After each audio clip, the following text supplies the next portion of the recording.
A maioria das pessoas acreditam que o último rei da França foi executado durante a Revolução Francesa. No entanto, e se eu lhe dissesse que essa história está longe da verdade? Prepare-se para se surpreender. O verdadeiro último rei francês reinou em pleno século XX, nos anos 80.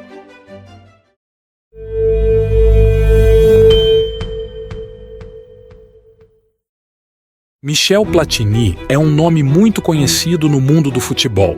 Porém, muito esquecido nos dias de hoje, pouco se fala sobre seus feitos, e com o tempo sua história vem sendo esquecida. Uma história espetacular de um garoto muito franzino que quase não se tornou jogador profissional. Michel foi de rejeitado por seus problemas físicos, a se tornar o melhor jogador francês de todos os tempos. Inspiração para Zinedine Zidane e ganhador de 3 bolas de ouro de forma consecutiva. O homem que foi responsável por fazer os franceses se apaixonarem pelo esporte bretão e levar a velha senhora ao topo da Europa. Hoje vamos relembrar uma história de ascensão e queda, polêmica e inspiradora, de um dos melhores jogadores que esse mundo já viu.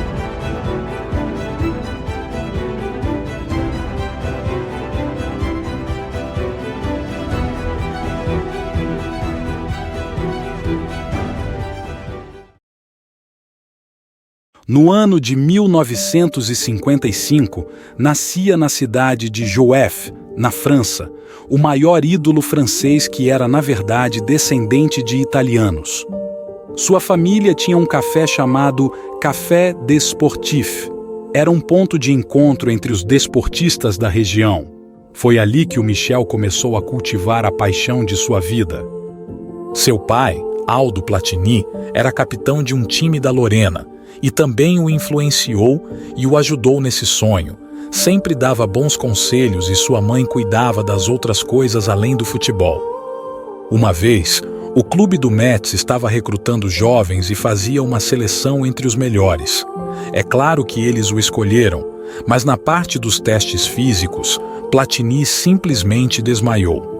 Naquela altura, ninguém imaginava que Platini teria uma carreira tão vitoriosa, pois ele tinha um físico muito abaixo da média em relação aos garotos da mesma idade. Lembrou de um certo jogador, não é mesmo? Desde sempre, o futebol de base prioriza ganhar títulos ao invés de formar os melhores jogadores. Nesse processo, imaginem quantos craques ficaram pelo caminho. Com todos esses problemas, Platini foi obrigado a melhorar seus dribles e sempre estar um passo à frente dos adversários. Ele também era um mau perdedor e muito competitivo dentro do campo, como todo grande jogador.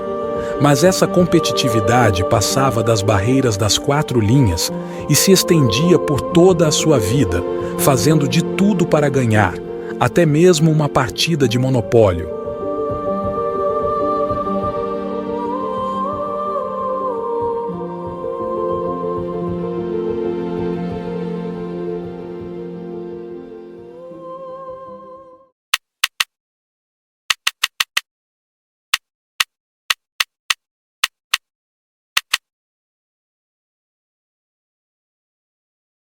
Por sua experiência no mundo da bola, Aldo Platini fez um pedido a seu amigo, o treinador da base do Nancy, e com isso Michel teve a chance de sua vida. No primeiro ano como profissional, Michel levou o time da segunda para a primeira divisão. No segundo ano, guiou o pequeno time a uma conquista incrível, ganhando a Copa da França. Esse feito chamou a atenção do Saint-Étienne, o clube mais importante da França na época. Foi lá que Platini começou a se consolidar como um grande jogador, sempre se destacando em momentos decisivos. Com o Saint-Étienne, Platini ganhou o campeonato francês, decidindo a vitória sobre o Bordeaux com 2 gols, garantindo o título. Naquela época, ele já era o jogador francês mais famoso e uma unanimidade em toda a França. Então, aceitou um novo desafio, uma proposta da Juventus, um dos melhores times do mundo na época. Isso irritou parte dos franceses, que queriam que ele continuasse na França. E isso mostra como os franceses não mudaram nem um pouco nos dias de hoje, não é mesmo? Kylian que o diga.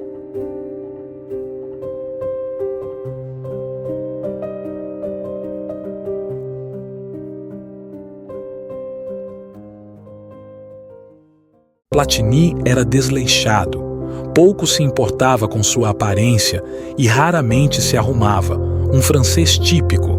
Era bastante tímido, apesar de ter uma certa presunção e uma arrogância superficial, nunca foi autoritário, sendo sempre respeitado por seus companheiros. Em campo, ele era um maestro, ditando o ritmo do jogo com maestria, mas também um goleador, surgindo na área nos momentos decisivos para marcar gols importantes. Platini personificava o verdadeiro camisa 10, combinando habilidade técnica e uma visão de jogo excepcional. No dia 30 de abril de 1982, Michel Platini assinou com a Juventus, marcando o início de uma jornada que o transformaria em uma lenda do esporte. Ele foi escolhido pessoalmente por Gianni Agnelli, presidente da Juventus. Agnelli era um grande especialista no mundo da bola e é considerado um dos melhores presidentes da história. Sua admiração por Michel era evidente e ele conseguiu adquiri-lo por uma quantia bem modesta, o que foi uma surpresa para muitos. Isso foi a cereja do bolo para uma Juventus já extremamente poderosa. A primeira temporada de Platini na Itália teve um começo difícil, mas após alguns meses de adaptação, seu talento começou a se destacar. Ele conseguiu se recuperar e se tornou o artilheiro do campeonato italiano. Mas nessa mesma temporada, Platini teve uma das piores noites de sua carreira, uma das mais dolorosas que um jogador pode ter: perder uma final da Liga dos Campeões, perdendo para o Hamburgo por 2-0. Mas nada como um dia após o outro. A Juventus se recuperou da derrota naquela mesma temporada, conquistando a Copa da Itália, com Platini mais uma vez decidindo o jogo, marcando 2 gols na final. E para finalmente coroá-lo, o garoto franzino que foi rejeitado na infância chegou ao topo do futebol mundial, ganhando sua primeira bola de ouro. Era oficial: Platini era o melhor jogador do mundo.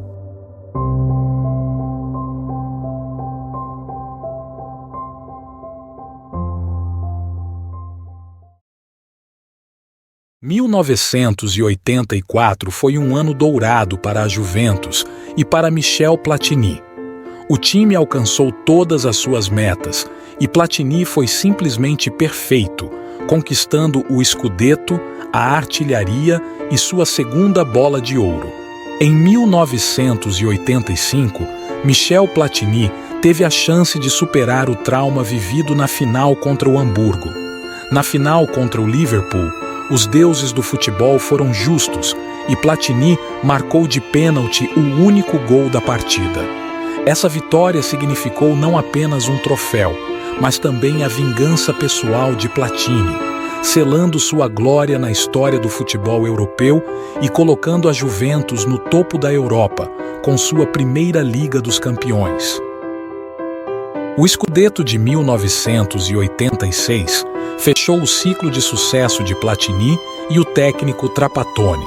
Duas lendas que sempre tiveram suas desavenças, Trapattoni era firme em defender um futebol defensivo e eficiente, não se preocupava com a estética do jogo, enquanto Michel, ainda que competitivo, defendia a ideia de jogar sempre no ataque, ganhar jogando bonito, pois via o jogo como um espetáculo.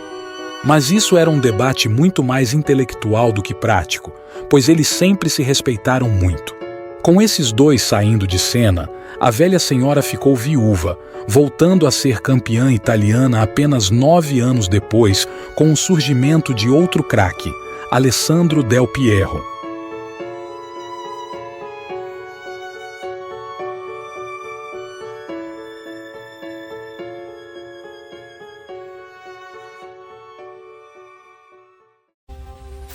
Pela seleção francesa, Platini participou de 3 Copas do Mundo. Em 78, ainda pouco conhecido, vestindo a camisa 15, A França foi para a competição apenas para competir, sendo eliminada na fase de grupos, apesar de Platini marcar um gol contra a Argentina, embora sem grande importância. Em 82, a França surpreendeu ao chegar às semifinais, mas sofreu uma derrota devastadora nos pênaltis para a Alemanha, apesar de ter aberto 2-0 na prorrogação. Foi um golpe duro para Platini e sua equipe, mas também um momento que os fortaleceu, mostrando-lhes que podiam ser uma seleção verdadeiramente vitoriosa.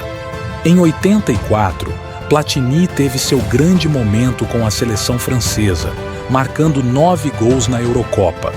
Ele se destacou completamente dos outros jogadores, demonstrando estar muito acima de todos. Na semifinal contra Portugal, marcou o gol decisivo no último momento da prorrogação, levando a França pela primeira vez na história à final da Eurocopa. Na final, a França enfrentou a Espanha no Parc des Princes, em Paris, diante de sua torcida. Foi um jogo emocionante e histórico para os franceses. A França dominou a partida desde o início, mostrando sua qualidade técnica e seu entrosamento. Michel Platini, regendo o time, brilhou mais uma vez marcando os 2 gols da vitória francesa.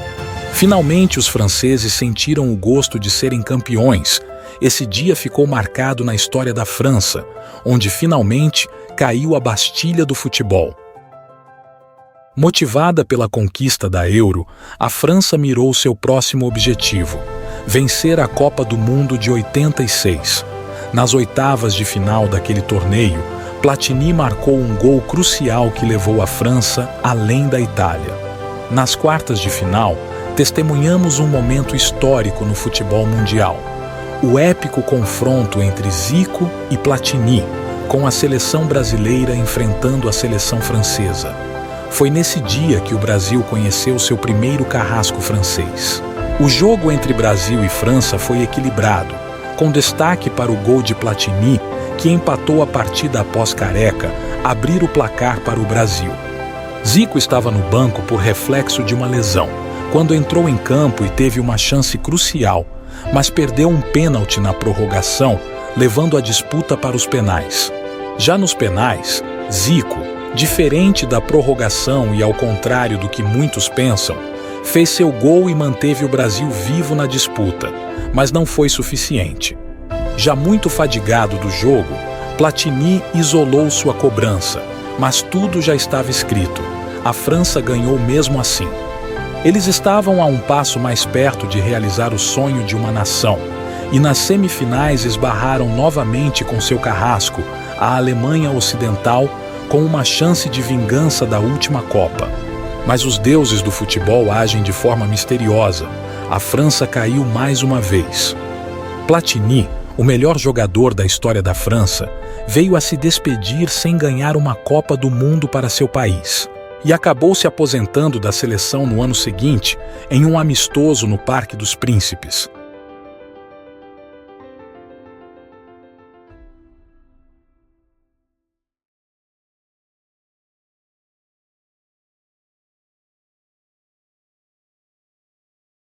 Um rei jamais pode esconder o amor que tem pelo seu reino. Michel Platini assistiu à Copa do Mundo de 98 usando a camisa da França sobre o paletó. Antes da Copa do Mundo, as pessoas se perguntavam se seria bom para um país como a França sediar o torneio, pois não era um país tão apaixonado por futebol. No final da Copa do Mundo, estavam todos loucos por futebol. Foram 2 meses que as pessoas passaram completamente ligadas ao esporte. As pessoas da França normalmente iam ao estádio de terno e gravata, porém Michel gerou um movimento contrário. Apaixonado por sua pátria, foi o primeiro a tirar a gravata e vestir a camisa da seleção. Depois dele, o presidente da França fez o mesmo. Na final, centenas de pessoas estavam usando a camisa da seleção. Platini era presidente do comitê organizador daquela Copa.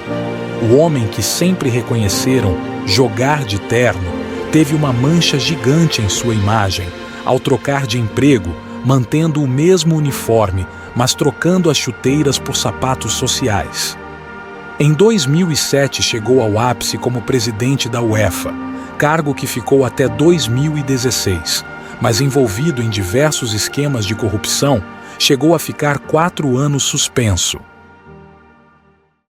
Hoje em dia, são poucos os jogadores que nos dão a sensação de que podem decidir o jogo a qualquer momento, especialmente com Messi e Cristiano Ronaldo saindo do topo do futebol mundial e na mesma intensidade que eles, nenhum. Mas, quando Platini estava em campo, os torcedores da Juventus, da França e seus companheiros sabiam que, com ele, havia esperança até o último minuto dos acréscimos. Embora seu legado tenha sido manchado por crimes de corrupção, sua contribuição e impacto no futebol mundial jamais serão esquecidos. O último rei francês está eternizado na memória do futebol para sempre,